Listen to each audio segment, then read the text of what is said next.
Muy buenos días, tardes o noches, estimados alumnos. Vamos a continuar entonces con nuestras clases. Ahora vamos a tocar el tema neuroanatomía del sistema visual. Hablemos primero un poquito, ¿no?, de generalidades de la función del sistema visual. Como ustedes saben, el ojo es una estructura que capta la luz, ¿no?, específicamente en la retina. Vamos a especificar todo esto en las siguientes diapositivas. Pero como saben, la luz que ingresa a través de nuestros ojos, ¿no?, es captada por la retina. Esa información viaja por los nervios ópticos y llega hasta el tálamo, específicamente a una zona llamada cuerpo geniculado lateral. Hay algunas fibras que también van al tronco del encéfalo, que están más relacionados con algunos reflejos visuales un poco básicos, pero las fibras continúan su viaje hasta llegar, ¿no?, un poco más atrás. En esta imagen no se ve, pero lo vamos a ver un poco más adelante, hasta la corteza visual primaria que se encuentra en el lóbulo occipital del cerebro.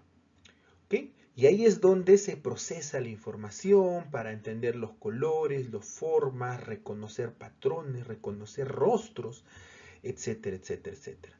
Entonces vamos a ir viendo, ¿no?, las partes importantes de la retina, del nervio óptico, del cuerpo geniculado y de la corteza primaria, entre otras funciones específicas. Hablemos entonces un poco de la anatomía del ojo. El ojo es una estructura compleja que va a captar la luz. Esta luz viaja hasta la retina, que convierte esta información en señales eléctricas que el cerebro va a poder interpretar como imágenes. Entre las principales estructuras que vamos a encontrar en el ojo está la córnea. Esta primera estructura es transparente, es la más exterior y va a funcionar como un pequeño lente, ¿no?, que nos permite refractar la luz para enfocarlo directamente hacia la retina. Gracias a su curvatura y a que es transparente, ¿no?, nos va a permitir hacer ese tipo de enfoque en el ojo. Entre la córnea y el cristalino hay un líquido acuoso que se llama humor acuoso. ¿Ok? Este líquido o este humor acuoso permite mantener la presión intraocular. Pero, si se dan cuenta, por ejemplo, la córnea no tiene vasos sanguíneos, ¿no? Entonces, es el humor acuoso el que proporciona los nutrientes necesarios para mantener a la córnea. Luego encontramos a la pupila. La pupila es una pequeña abertura, ¿no?, que está formada por los músculos de la iris. Esto, a modo de un diafragma, se contrae o se expande dependiendo de la cantidad de luz que captan nuestros ojos. Si la luz es muy alta, ¿no?, la pupila se contrae, ¿no? ¿Por qué? Porque los músculos de la iris hacen que la pupila se contraiga. Pero si hay poca luz, ¿no?, se expande, ¿no? La pupila se expande. Ahora vemos el cristalino. El cristalino es una lente, ¿no?, como ven acá, es una lente biconvexa, es transparente y su principal función es enfocar la luz que atraviesa, ¿no?, la córnea, la pupila y llega hasta la retina. Es como las lentes, ¿no?, de las cámaras fotográficas que van a permitir enfocar las imágenes dependiendo a si es una imagen cercana o una imagen lejana. Los que tengan experiencia en la toma de fotografías se van a dar cuenta que cuando ustedes utilizan un lente que a cierta distancia podría verse todas las imágenes muy enfocadas, si tú sin tocar nada del lente lo acercas a la misma imagen pero mucho más cerca, te vas a dar cuenta que se desenfoca la imagen. ¿Y qué tienes que hacer? Volver a ajustar los lentes para que esa imagen que está más cercana se vuelva a enfocar. Y si de un momento levantas y vuelves a ver una imagen lejana, está desenfocada. Tienes que volver a enfocar para que se ajuste las imágenes alejadas. Es lo mismo en el ojo. Entonces, el cristalino necesita ajustar la imagen dependiendo a la distancia de los objetos.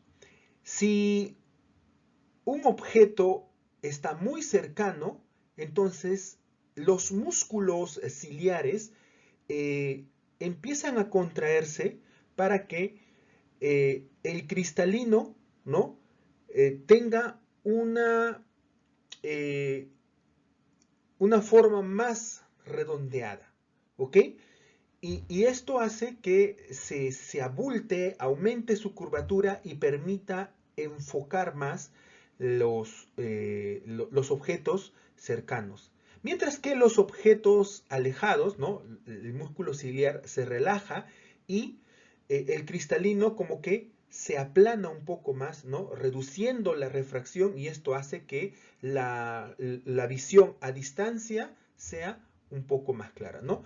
El control de los músculos ciliares, como vimos en la anatomía del sistema nervioso autónomo, están controlados por el sistema nervioso parasimpático, ¿no? A través de el tercer par craneal, ¿ok? Una vez que la luz ingresa al ojo, como mencionamos, va a llegar a una estructura llamada retina, que es un tejido muy complejo que está en la parte posterior del ojo, ¿no? Y que su principal función es convertir estos estímulos luminosos en señales nerviosas para que el cerebro los pueda interpretar. A este proceso se le conoce como fototransducción, ¿ok? Y ocurre en varias capas especializadas de la retina, que aquí ya las tenemos enumeradas, ¿ok? Esto, ¿no? Este proceso llamado fototransducción es lo que nos permite capturar y procesar las imágenes que son llevadas al cerebro para su interpretación. Entonces, la primera capa, ¿no? Que vemos acá con el número 1 es la capa pigmentaria. Esta capa, ¿no? Que es la más externa de la retina, está adyacente. Aquí hay un pequeño tejido que no lo vemos, pero que se llama coroides. Contiene unas células pigmentadas y su función es importante porque absorben la luz excedente. Porque ustedes verán que hay muchos objetos que a veces reflejan la luz, ¿no? Entonces, imagínense que si a este nivel la luz se reflejara, sería una calidad de imagen muy pobre. Entonces, para evitar eso, ¿no? Estos pigmentos hacen que no haya reflejos, ¿no? Que no haya dispersión de la luz y mejora la calidad de la imagen. La segunda capa que encontramos acá son la capa de fotorreceptores, donde vamos a encontrar dos tipos de células muy especializadas, los bastones y los conos, ¿ok? Los bastones son células muy especializadas y muy sensibles a la luz, porque justamente permiten captar situaciones en las que nosotros estamos con muy poca luz. El tipo de visión que tienen estos bastones es de blanco y negro, ¿ok?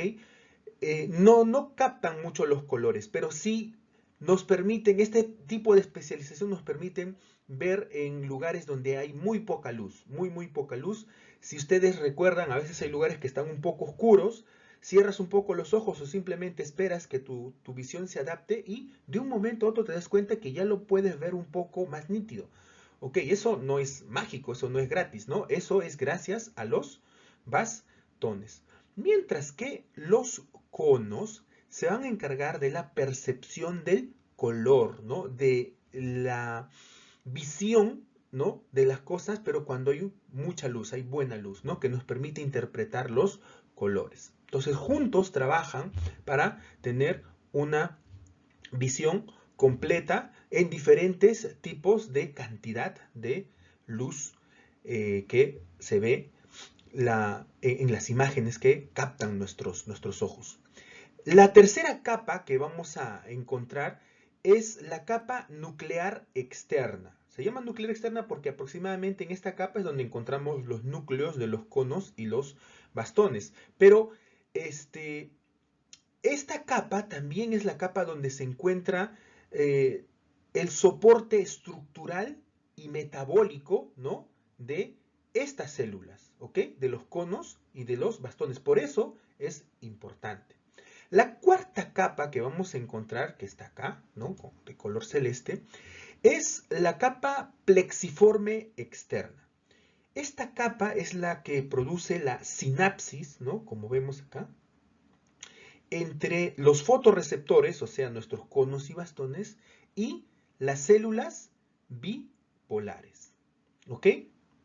En la capa plexiforme externa es donde se produce la sinapsis entre los fotorreceptores, o sea, conos y bastones, y las células bipolares.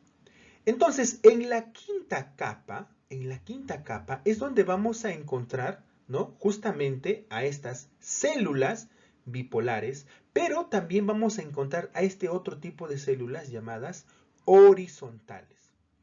Además, vamos a encontrar las células, ¿no? Que se parecen a las horizontales, pero que están más adyacentes a la sexta capa, que se llaman células amácrinas, que procesan la información visual antes de enviarlas a las células ganglionares. La sexta capa, también llamado plexiforme, pero interna, ¿ok? Es donde se produce la sinapsis entre las células ganglionares y las células amácrinas. La séptima capa, ¿no? Que, como ven, contiene a las células ganglionares, son o es la capa donde se va a empezar a formar, como ven, el nervio óptico. ¿Ok? Y la octava capa, que está conformada exclusivamente por los axones de las células ganglionares, ¿no? Se unen, convergen, ¿no? En el disco óptico, ¿no? Que a su vez llega al nervio óptico. Entonces, la fototransducción es el proceso en el que los fotorreceptores, o sea, los bastones y los conos, convierten la energía de la luz en señales eléctricas, ¿no? Como mencionamos, los bastones contienen una molécula que es sensible a la luz llamada rodopsina, ¿ok? Rodopsina. Mientras que los conos contienen fotopigmentos, ¿no? Similares, pero son sensibles a diferentes longitudes de onda, ¿no? Que permiten la visión a color, ¿ok? Bastones, rodopsina y conos, fotopigmentos que permiten una mejor percepción del color.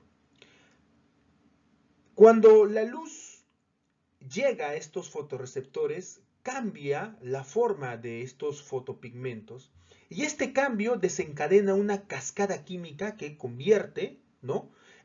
Este estímulo luminoso en una señal eléctrica. Estas señales eléctricas, ¿no? Son enviadas, como ya mencionamos, a las células bipolares y de allí a las células ganglionares, que finalmente van a enviar la información visual al cerebro a través del nervio óptico. ¿Ok? Ahora, hemos mencionado las capas coroideas. ¿Okay? ¿Cuál es la función principal de la capa coroidea? La capa coroidea, ¿no? que aquí no lo vemos, ¿no? Pero como se mencionó, está presente, está detrás de la retina y está repleta de vasos sanguíneos. Estos son los vasos sanguíneos que nutren a la retina.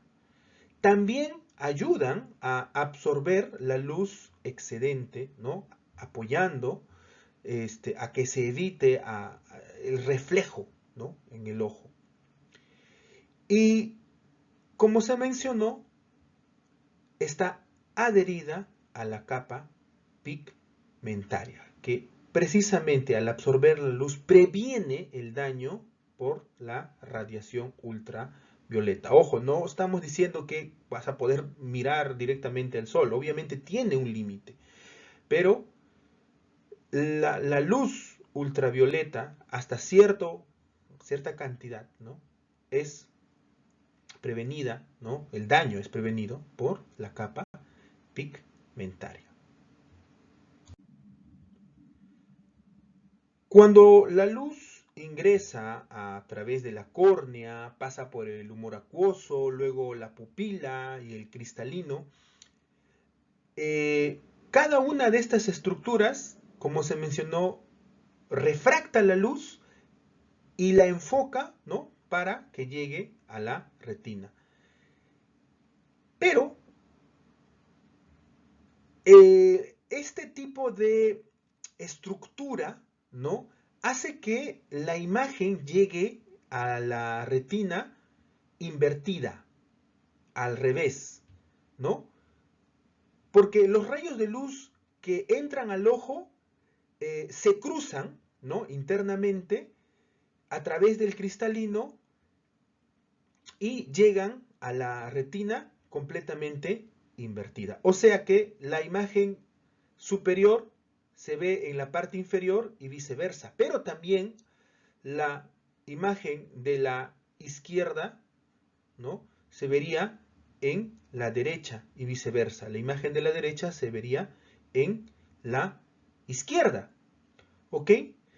Pero a pesar de que la imagen llega invertida, ¿no? A la retina, el cerebro procesa esta información y la interpreta en su orientación correcta, ¿ok?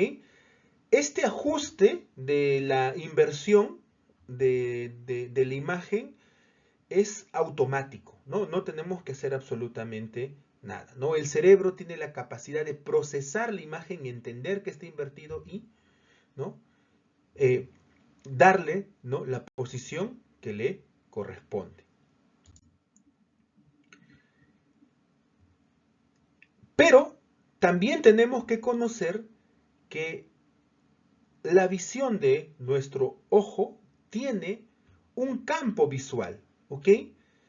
Donde vamos a ver en las siguientes diapositivas que incluso está controlado por diferentes áreas o estructuras anatómicas de nuestro sistema nervioso, que podrían mostrarnos alguna patología que esté específicamente relacionada con alguna parte anatómica de nuestro sistema nervioso, específicamente del sistema visual, que ahora también lo vamos a ver.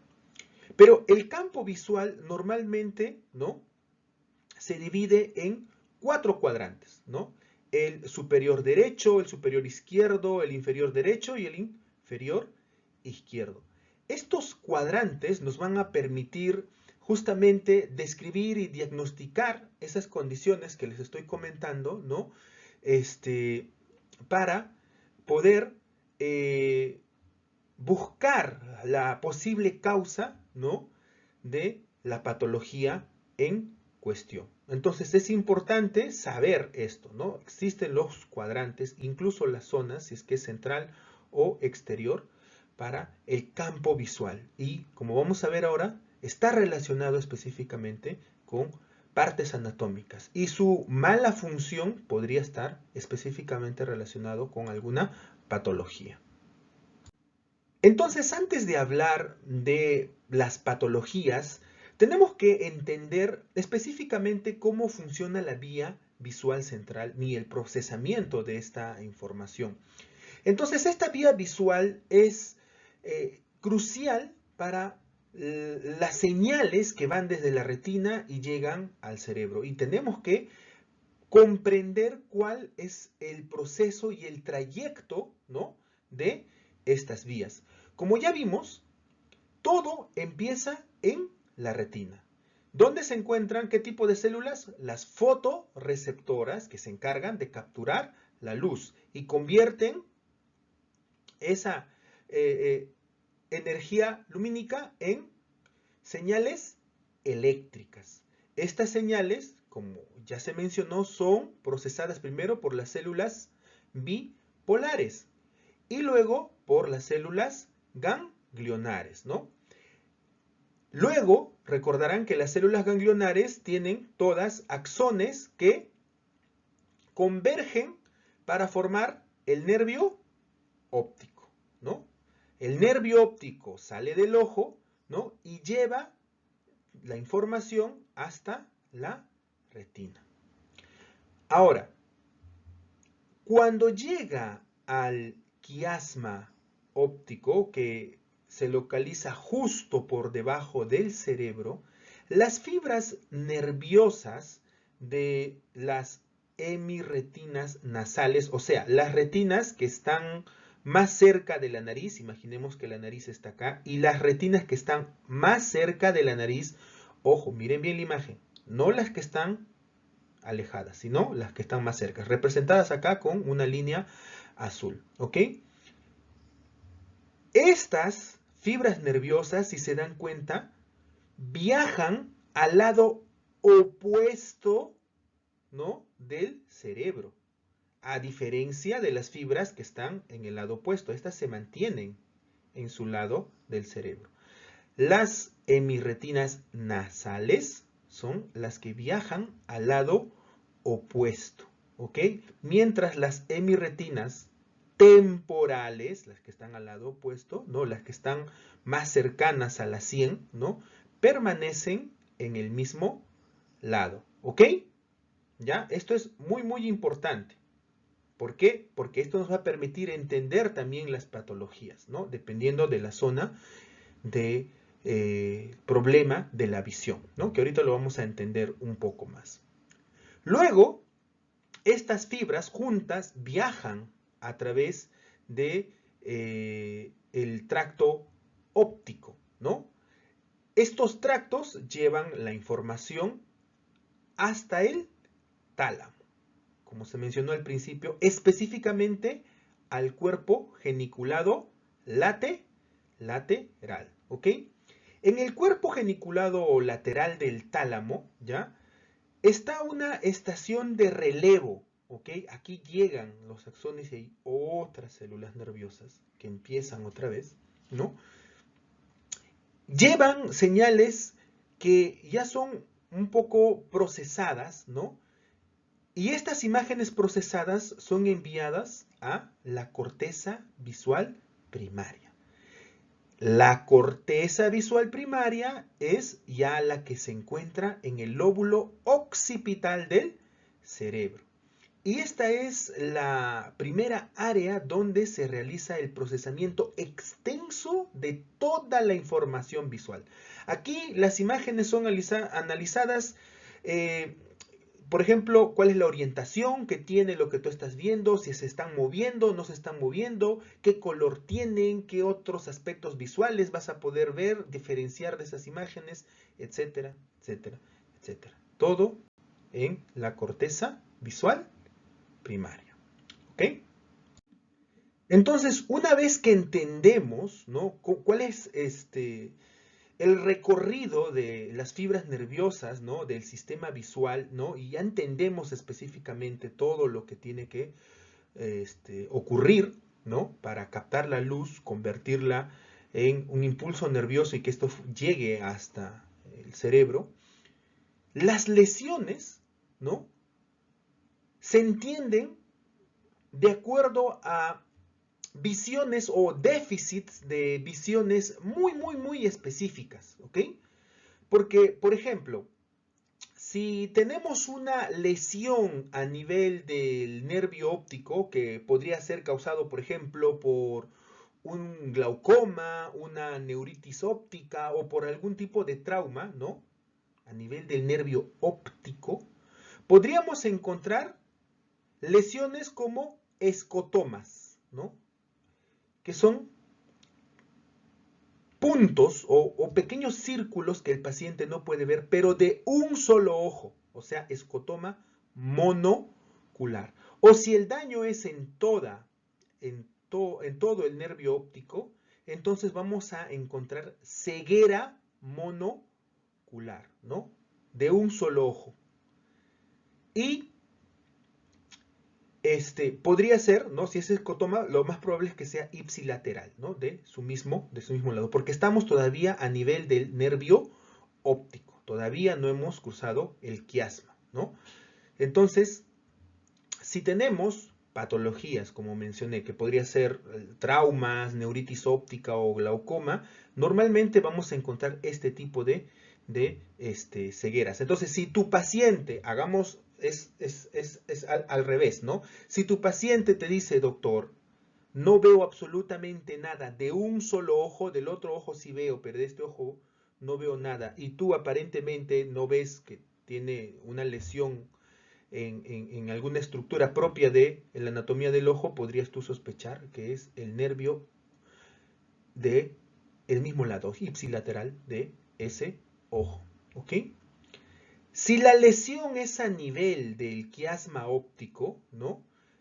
Que, por ejemplo, podríamos encontrar acá tumores en la pituitaria, esos tumores podrían comprimir este quiasma óptico. Entonces, a nivel de el quiasma podríamos encontrar hemianopsia bitemporal, ¿no? ¿Qué es la hemianopsia? Que, como puedes ver, el paciente no ve los lados laterales, porque se acuerdan que es en el quiasma óptico en donde se da el cruce, ¿no? De las hemirretinas nasales, ¿no? Entonces, si ahí está lesión, las partes, ¿no? Externas son las que no voy a poder observar, ¿ok? O si encontramos una lesión a nivel del tracto óptico, ¿no? Que podría ser por un ACV, puede ser por un tumor, a este nivel también podría ser por una lesión traumática, entonces se produciría la hemianopsia homónima contralateral, este número 4. Como ven, veríamos una parte, ¿no?, del ojo afectado y hacia esa misma visión en el otro ojo, ¿ok? Cuadrante inferior y ambos cuadrantes de la, en este caso izquierda, del otro ojo. Ahora, si la lesión es a nivel, ¿no?, de las radiaciones ópticas, ¿no?, que comúnmente son afectadas por también ACVs o lesiones ya muy grandes, ¿no?, que impactan hasta el lóbulo parietal o lóbulo temporal, entonces vamos a poder distinguir la cuadrantanopsia, ¿ok? La cuadrantanopsia. La cuadrantanopsia superior contralateral homónima se caracteriza porque, si van a ver, no puedo observar en los cuadrantes, ¿no?, que miran hacia un mismo lado. O sea, si fuera el lado izquierdo de mi ojo, esta zona, este campo visual de mi lado, de mi ojo izquierdo, sería también esta zona, ¿no?, de mi ojo derecho, ¿ya?, homónima, hacia ambos lados. Pero la visión central no estaría afectada. ¿ok? La visión central no estaría afectada. Por eso se ve esta línea de acá, ¿ok?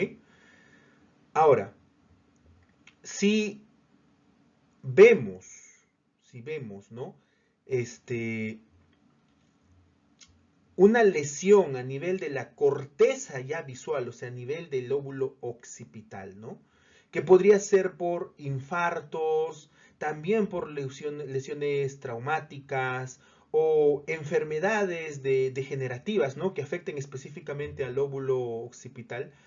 Podríamos también encontrar en mianopsias homónimas contralaterales, ¿ok? Podríamos encontrar similar a lo que vimos en las radiaciones ópticas, pero también podríamos encontrar un escotoma central bilateral. O sea, que no podríamos ver exactamente la parte central, ¿no? De nuestros ojos, ¿no? La parte macular, ¿no? Sería en ambos ojos y la visión central estaría eh, muy desenfocada, ¿no? Pero la visión lateral sí la vemos, pero la visión central no, no podríamos ver, ¿no? Entonces, como ven, eh, detectar específicamente las zonas en donde nuestro paciente pueda tener esta falta de visión podría ayudarnos a detectar específicamente cuál es la parte anatómica que se lesiona o que está lesionada en nuestro paciente y podría ayudarnos a tomar mejores decisiones, ¿no? O al solicitar imágenes como por ejemplo una resonancia magnética o exámenes visuales más específicos, nos permitirían a tomar mejores decisiones, ¿no? Para saber si tenemos que hacer una intervención quirúrgica o hacer algún tipo de adaptación para ayudar al paciente, ¿no? O darle algún tipo de rehabilitación, ¿ok? Entonces, aprender esto, como ven, nos va a ayudar a darle una mejor atención a nuestros pacientes. Finalmente vamos a hablar de una patología muy común, ¿no? Que produce ceguera en muchos pacientes. El glaucoma es un grupo de trastornos oculares que está caracterizado por un daño progresivo del nervio óptico. Este daño es porque hay un aumento de la presión intraocular. ¿Por qué? Porque hay un desequilibrio entre la producción, ¿no? Y el drenaje o desagüe del humor acuoso. Entonces, bajo condiciones normales, la cantidad de humor acuoso o líquido que circula y se produce, ¿no? En el cuerpo ciliar eh, está en la misma proporción que se drena. Entonces, el glaucoma, por lo general, se produce cuando la salida, ¿no? O el drenaje del humor acuoso es detenida, ¿no? Por algún tipo de patología. Entonces, la presión intraocular aumenta, ¿no? Y comprime, como ven acá, las fibras del nervio óptico. Y vamos a ver que el paciente al principio no siente nada, ¿no? Pero después va a perder gradualmente la visión de la luz y también va a empezar cada vez a tener más dolor en el globo ocular. Entonces, detectar el glaucoma en una etapa temprana nos va a permitir eh, tomar medidas, ¿no? Prontas para poder evitar el daño al nervio óptico. Aunque es un poco complicado porque, como menciono, estos pacientes no suelen dar síntomas al principio. Cuando ya dan síntomas es que ya normalmente ya hay un daño en el nervio óptico, ¿no? Entonces, eh, se pueden utilizar diferentes herramientas, tal vez un poco de inteligencia artificial o hacer un screening para ir detectando la presión del nervio óptico para evitar, ¿no? Glaucomas. Vamos a ver un pequeño video, este video está comentado, Yo ya no voy a dar ninguna palabras adicionales porque el video es muy explicativo y con esto terminamos la clase de hoy. Muchas gracias. Un líquido claro fluye a través de la cámara anterior al frente del ojo, alimentando los tejidos.